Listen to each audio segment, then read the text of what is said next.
السلام علیکم دوستو، آج کی کہانی کا نام ہے غربت کا شکار۔ ایک دن ہمیں پڑوسی ملک سے ایک شکاری دوست کا خط ملا۔ خط میں اس نے شیروں کے ایک آدم خور جوڑے کے بارے میں لکھا تھا۔ اس جوڑے نے وہاں دہشت پھیلائی ہوئی تھی۔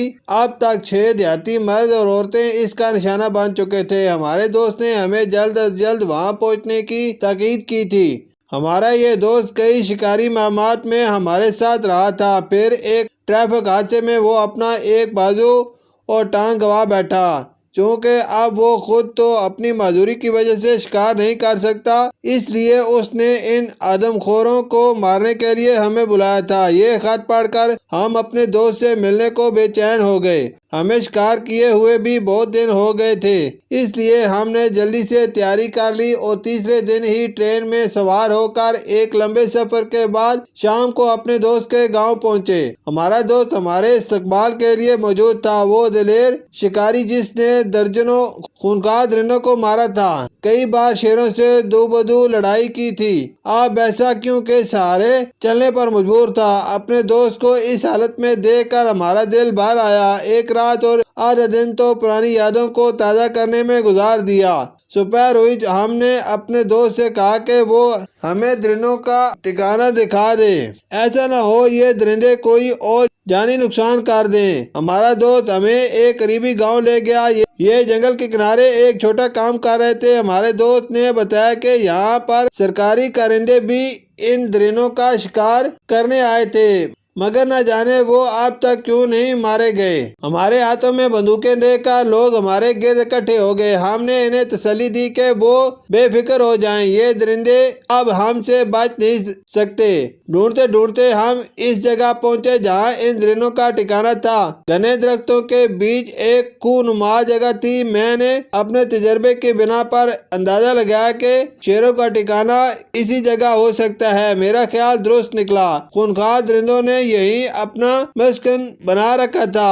انسان یا جانور کو مار کر وہ اسے اس کوہ میں گھسیٹ لاتے اور پھر اطمینان سے اسے کھاتے۔ ہم نے مچان بنانے کے لیے درخت کا انتخاب کیا جہاں سے ہمیں کوہ اور ندی کو جانے والی پگڈنڈی نظر آ رہی تھی۔ یوں درندے پینے نکلتے یا ہمارے باندھے ہوئے جانور کو کھانے آتے، وہ ہمارے نشانے پر ہوتے۔ اپنے دوست کو ہم نے ایک بچھڑے کا انتظام کرنے کو کہا اور جنگل کے باہر اپنا کیمپ لگا لیا۔ مچان بنانے کا مرحلہ آیا، مقامی مزدوروں نے جنگل میں داخل ہونے سے انکار کر دیا، چنانچہ ہمیں خود ہی مچان بنانی پڑی۔ مچان اتنی بڑی تھی کہ ہم تینوں دوست آسانی سے اس پر بیٹھ سکتے تھے۔ دن ڈھلتے ہی بچڑے کو ایک درخت سے باندھ دیا گیا۔ ہم مچان پر بیٹھ کر شام کا انتظار کرنے لگے۔ شام ہوتے ہی جنگل میں خاموشی چھا گئی۔ اس کے ساتھ ہی مچھروں نے ہم پر حملہ بول دیا۔ ہم نے اپنے ہاتھوں اور چہرے پر مچھر بھگانے والا لوشن مال لیا، پھر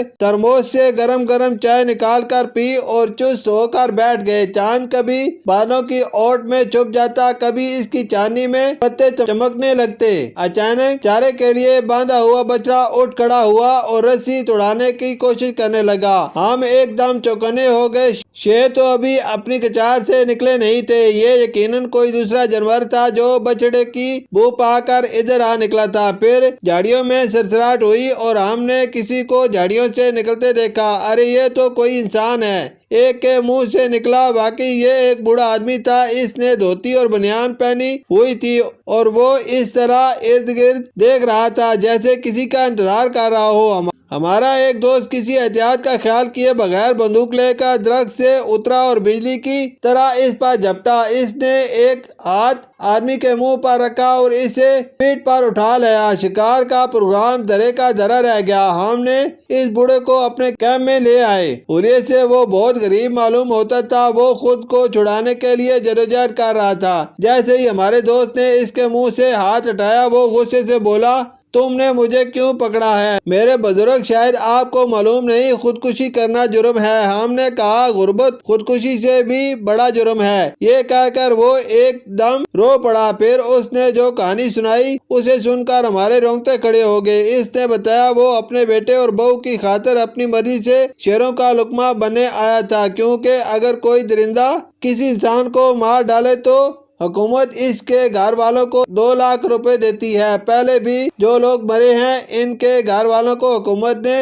امدادی رقم دی تھی۔ میں نے سوچا کچھ دن بعد ویسے ہی مر جاؤں گا، کیوں نہ اپنے بیٹے کی غربت دور کرنے کا انتظام کر جاؤں۔ ہم پتھرائی ہوئی آنکھوں سے اس بوڑھے کو دیکھ رہے تھے اور سوچ رہے تھے کہ غربت کے ہاتھوں انسان اس حد تک مجبور ہو سکتا ہے۔ ہم بوڑھے کو اس کے بیٹے کے گھر لے گئے، اسے سمجھایا کہ بزرگ اولاد کا سرمایہ ہوتے ہیں، ان کی قدر کرو، ان کی دیکھ بھال اور خدمت کرو، محنت کر کے اپنے حالات بدلو، اوپر والے کی ذات پر بھروسہ کرو، وہ کارساز ہے۔ بعد میں ہم نے دونوں آدم خور شیروں کو مار ڈالا جب وہ بچھڑے کے بچے ہوئے گوشت پر دعوت اڑانے آئے تھے۔ دونوں شیروں کی قیمتی کھالیں ہم نے اس بزرگ بوڑھے کو تحفے کے طور پر دے دی اور اپنے دوست سے پھر ملنے کا وعدہ کر کے رخصت لی اور واپس گھر لوٹ آئے۔ شکریہ۔